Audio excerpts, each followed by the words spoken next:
هیواد ساتنه غواړي بیا رغونه غواړي. کابل کې شپې مهال د واټونو روښانتیا لپاره د کابل برېښنا تخنیکي کارکوونکو هڅې.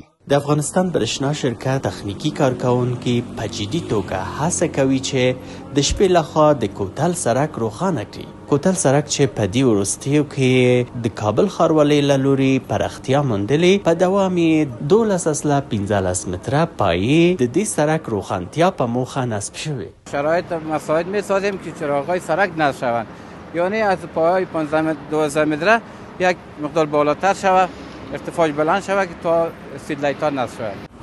کابل کاریان شپه مهال د خیرخانې کنډو اړوند سړک روښانه کولو برخه کې د افغانستان برېښنا شرکت د تخنیکي کارکوونکو هڅې ستایي، او لکه څنګه چې لیدل کېږي او کارکوونکو ته هم د ټولګټو کارونو ترسره کول لا زیاته مثبت انرژي ورکوي. اینکه چراغان شود، امنیت بسیار خوبتر میشه، حادثات کمتر میشه. د کابل ښاروالۍ له لوري د خیرخانې کنډو سړک پراختیا د دې لامل شوه چې دې مسیر کې د نږدې 100 اسلحه ځایونه بدل شي. د کابل برېښنا ریاست تخنیکي کارکوونکي پر وخت لاسپکار شول او ټولې اصلاحاتي چارې یې بشپړې کړې. مسیر سر کوتل ما تقریبا 100 پایه را تغییر دادیم.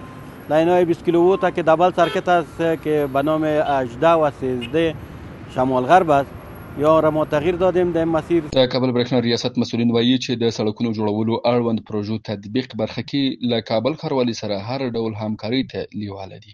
ریاست عمومی ما، ریاست عملیاتی ما، ریاست کابل برېښنا عملیاتی، بخش عملیاتی ما و همچنین همکارای تکنیکی ما شب روز به سم همکار هستند. ما را از اونا در قسمت از بین بردن بعضی مشکلاتی که صدر راه از اونا قرار میگیره، سال پای برق از مسیر سر قرار داره، مانع کار از اونا شده. ما تانستیم که مشکلات با هماهنگی و امروزونه حل بکنیم. کابل ښار کې د سړکونو جوړولو پروژو تطبیق سره د برېښنا شبکو اصلاح اړینه ده چې ټولو برخو کې د پروژو تطبیق پر مهال د تخنیکي کارکوونکو چارې په وخت ترسره کیږي.